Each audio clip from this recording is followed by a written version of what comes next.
swept. I think he swept Legacy and only lost 1 in Standard, and I think that was better than he was expecting. Standard, not the format that he wanted to be really playing, but yeah, very, very good Legacy player. So here is our backup match. We've got Reid Duke versus Christopher Walton. I believe they're tied up at 1 game apiece here, even though that says 0 versus 1 up there. Last we heard, Reid had come back and won a game. There it is, 1 game apiece here in round 9. Reid Duke with a Bant list. We don't have the deck lists just yet. We're getting those right now, actually. Chris on Reanimator. How much is Reid able to interact with a Reanimator list? Well, he has Plows. He has Force of Will. Okay. I'm guessing he has a Humility in the sideboard, so it's certainly in his deck for this game. Yeah. 4 Force of Will, 1 counter spell came in from the sideboard. 4 Swords to Plowshares in the main deck. So we see an Entomb on the stack here from Christopher Walton. Noble Hierarch has joined Reid's side of the board while we were looking at the deck lists. And it looks pretty early here in the game. This looks to be Chris's maybe 2nd turn. He's going to Entomb a Gristlebrand. Could be Chris's 3rd turn, given that he lost the last game, so it's likely his 3rd turn here.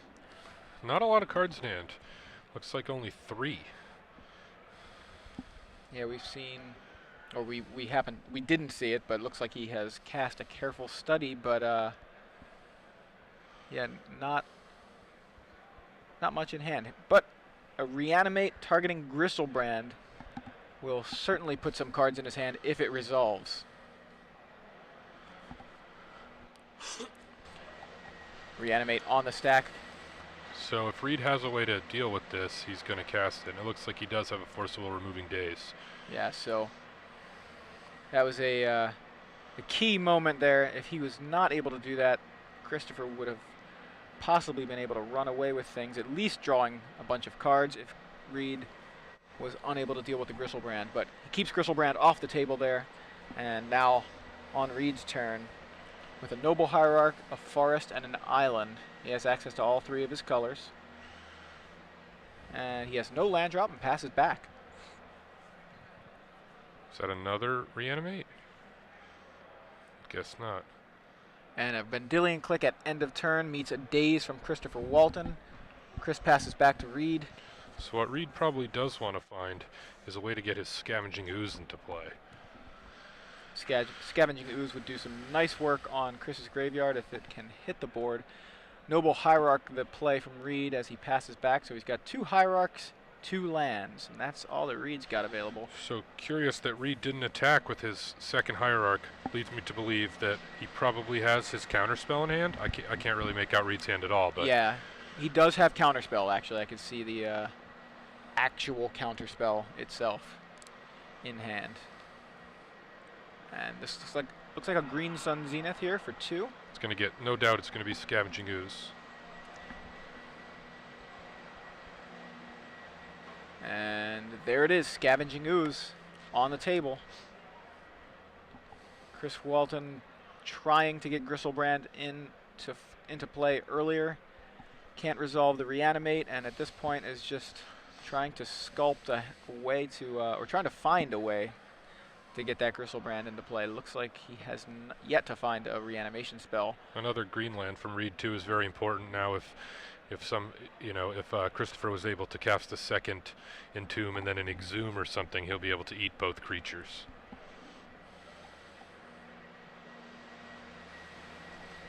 So it looks like for Christopher's turn, he has nothing to play, and so Reid is going to immediately remove the Gristlebrand here at the end of Chris's turn.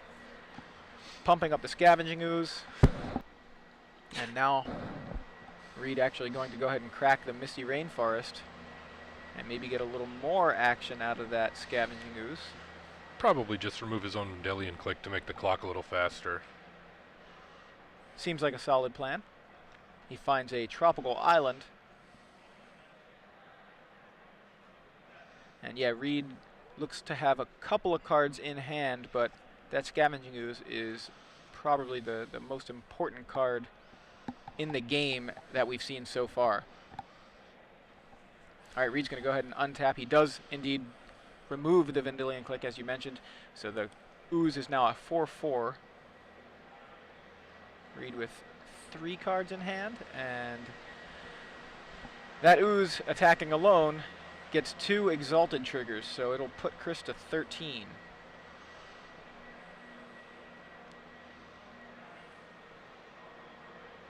Alright, Reid's got another play. He's going to play a Green Sun Zenith for 1 here. Looks like maybe another Noble Hierarch, I think so, yeah. Trying to triple up on those Noble Hierarchs, on those Exalted triggers, and here he comes for 7. Obviously, the big difference there is it's now a 3-turn clock instead of a 4-turn clock. Going to knock Chris to 12 here. And Chris is going to have to find something very quickly if he wants to win this game and match. Both players keeping their cards somewhat hidden from the cameras. Looks like Chris has 3 Pithing Needle, 2 Echoing Truth, 2 Engineer Explosives in his sideboard. He's going to need one of those 3 cards at the very least to deal with the Scavenging Ooze before he has any chance to do anything. So Chris passes back to Reid, and Reid now thinking about his turn here. Likely going to see just another attack from that Scavenging Ooze, depending on what we've got in, what Reid's got in his hand.